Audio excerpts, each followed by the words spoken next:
Hipertensión.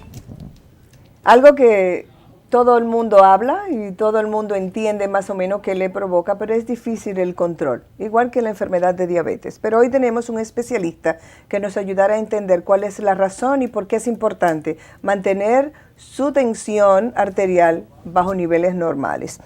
Doctor, yo encuentro muchos pacientes masculinos generalmente que prefieren no tomar los medicamentos porque dicen que le provoca impotencia, digamos.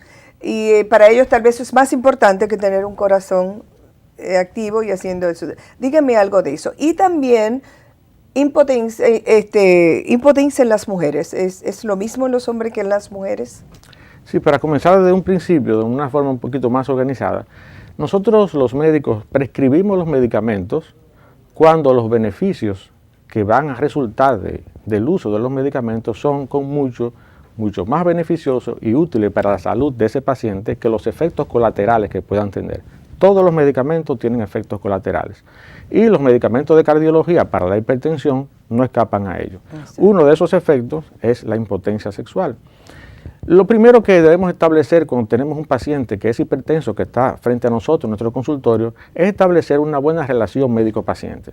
Si establecemos esa buena relación médico-paciente y nosotros podemos tener la confianza suficiente y hacer las preguntas correspondientes. Sí, porque el hombre no habla de eso. Podemos entonces. Y menos con otro hombre. Entonces nosotros somos los que tenemos que dirigir esa consulta y saber cuáles son las necesidades de ese paciente y tenemos que preguntarle cómo le está yendo sus actividades sexuales y corregirla.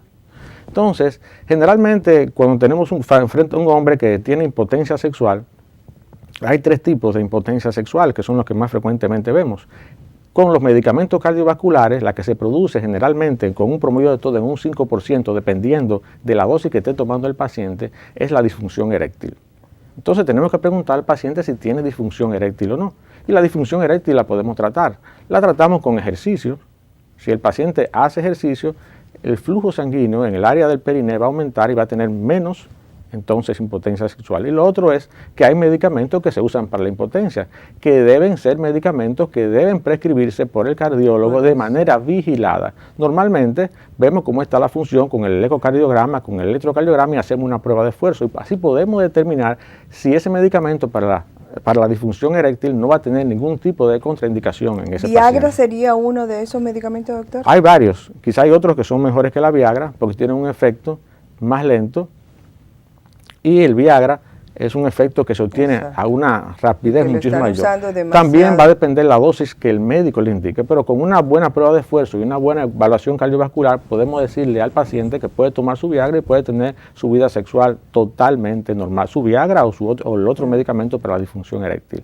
Los otros medicamentos que se utilizan son que se deben identificar en la disfunción eréctil son los pacientes que tienen eyaculación precoz. Entonces, generalmente cuando tienen eyaculación precoz hay un problema de ansiedad o un problema de trastorno de tipo emocional que si lo corregimos, lo mandamos al psicólogo o le damos los medicamentos para eso, como por ejemplo los medicamentos antidepresivos, el paciente va a superar la eyaculación precoz. Y por último, la falta de deseo sexual, entonces ahí habría una investigación un poquito más profunda de tipo hormonal a ver si los niveles de testosterona, etcétera, están normales. Quiere decir que es algo muy sencillo. La disfunción eréctil, aunque puede ser frecuente y tener cierta magnitud y afectar la vida del paciente, pero nosotros, si tenemos una buena relación médico-paciente y conversamos con el paciente, podemos corregirlo y tratarlo de la manera más sencilla y más fácil. ¿Y en el caso de las mujeres? Con la mujer no hay problema. No hay ningún problema. Ok. Me alegro porque alguien me preguntó eso. ¿Y por qué hablan de los hombres? Pero yo también siento como que después que empecé tal y tal medicamento, pero el doctor nos acaba de decir que en realidad tal vez son los otros factores que debemos ver si es que no tenemos ningún deseo sexual en ese tiempo o algo, pero no son sus medicamentos. Doctor, ¿debe toda familia o todo el mundo tener un medidor de presión en su casa? Sí, actualmente, aparte de los programas que se hacen para detección, tanto en las empresas como en las escuelas, en las universidades, que deben existir programas para la detección de enfermedades cardiovasculares, no solamente de presión alta, sino también de diabetes, de prediabetes y de colesterol. deben hacerse operativos, sobre todo en las empresas, porque la hipertensión aumenta con la edad. No es lo mismo un paciente joven de 20, 25 años, que quizá la prevalencia sea de un 5 o un 10%, que un paciente de más de 60 años, cuando ya la prevalencia supera el 65%, o cuando es de 80 años, que la prevalencia de la hipertensión es del 80%. De manera que en las empresas, sobre todo, deben hacerse programas de detección de hipertensión arterial. Entonces, ya cuando tenemos el paciente detectado, entonces podemos enviarlo al médico primario o al especialista para que haga el diagnóstico ya más preciso y comience el tratamiento. Entonces, existen otras herramientas, como son el monitoreo ambulatorio de presión arterial, que es muy útil. Eso le iba a decir, hábleme ahora en el poco tiempo que nos queda, acerca de qué usted hace, qué es un mapa, un eco. El monitoreo ambulatorio de la presión arterial, como estamos hablando de hipertensión arterial, nos va a permitir a nosotros establecer si el paciente es hipertenso o no. Okay. Y aparte de si es hipertenso, si el paciente es hipertenso de bata blanca, porque hay algunas personas que son hipertensos solamente cuando van al médico, cuando están en la oficina del médico, y en sus actividades normales no son hipertensos. No obstante eso, esos pacientes que son hipertensos de bata blanca a veces pueden tener daños a órganos blancos o marcadores de hipertensión aumentada, como quiera hay que tratarlo. ¿Qué es hipertensión en el sentido de números? Que hemos leído ya mucho, que 120/70 debe ser lo ideal. El punto de corte de hipertensión para catalogar un paciente como hipertenso es cuando la presión arterial está por encima de 140/90. No obstante eso, cuando hacemos monitoreo de presión arterial, son los porcentajes y son los promedios los que debemos establecer, y tenemos dos básicamente, que son las guías NICE del Reino Unido y las guías americanas y las guías europeas, si se quiere también. Las guías americanas, que son el JNS7, y las guías NICE, que son las más actualizadas, porque las americanas no han sido actualizadas desde el año 2003. Sin embargo, las guías europeas están actualizadas ya desde noviembre del 2011. Es decir, que si alguien se toma la presión en su casa y tiene 140/90, ¿no debe ir a un cardiólogo? Sí, ¿No eso es un borderline? Debe ir a cardiólogo, porque existe lo que se llama la prehipertensión o la normal alta, que también se ha demostrado. Hay un gran estudio que se realizó en Estados Unidos, se inició en el año 1948, es el estudio insignia de las enfermedades cardiovasculares en el mundo, que es el estudio Framingham, donde se demostró que los pacientes que no son hipertensos por encima de 140/90, pero que sí son prehipertensos o tienen hipertensión y presión normal alta, como decimos, esos pacientes tienen 2 y 3 veces mayor mortalidad y morbilidad que los pacientes que tienen su presión normal en 120/80. Y entonces, ¿cuál sería la diferencia entre el mapa y el Holter? Bien, el mapa, para concluir, también nos permite establecer si el paciente tiene una hipertensión enmascarada. Hay pacientes que van a la oficina del médico, están tranquilos y tienen su presión normal.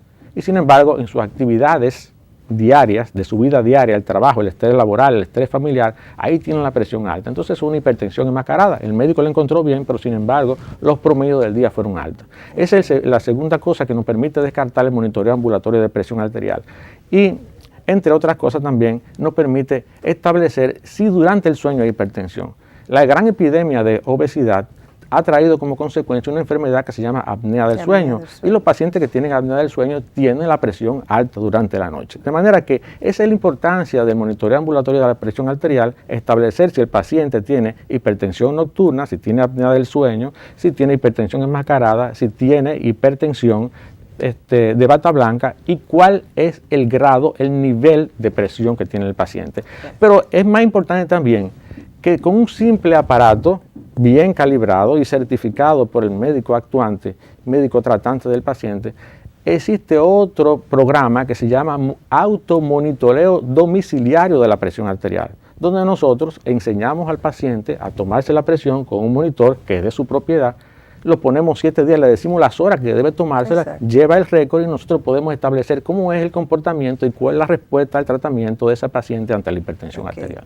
Gracias, doctor Guzmán. No tenemos más tiempo, es interesantísimo. Pudiéramos estar aquí 1 hora hablando de todos estos tratamientos que se pueden hacer y evitar una hipertensión, ya sea por la forma de nuestra forma de vivir. Vamos a caminar más, vamos a comer menos o mejor dicho.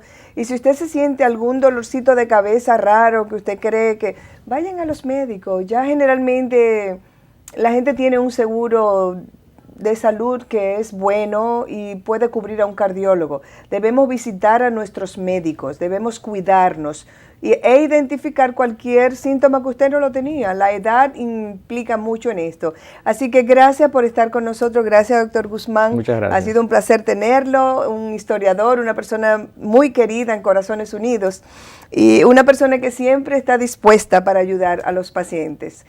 Gracias por estar con nosotros. Hasta la próxima.